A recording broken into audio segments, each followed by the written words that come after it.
They came from cities all across the nation and different denominations, brought together by faith and one common goal: to put an end to the violence.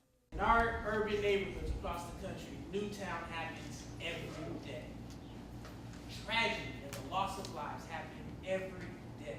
As the gun control debate continues to rage, these clergymen and women gathered at the United Methodist Building in D.C.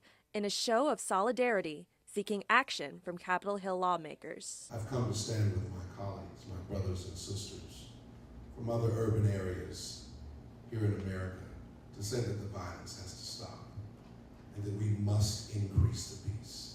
The clergy of the Lifelines to Healing campaign prepared a statement they say they'll be sending to lawmakers. Campaign leaders are asking for a number of things, including enactment of universal background checks for all gun sales, a ban on assault weapons and high-capacity magazines, and investments in mental health and public health support. For many attendees, violence has hit painfully close to home. That 13 months ago, a congregant of mine was shot and murdered with a gun when she was leaving the cemetery visiting the grave of her son, who was shot and murdered with a gun. For far too many in white America, and especially white evangelicals, we have been indifferent to the suffering and pain that have plagued and destroyed so many lives in urban America. We need to repent of that today.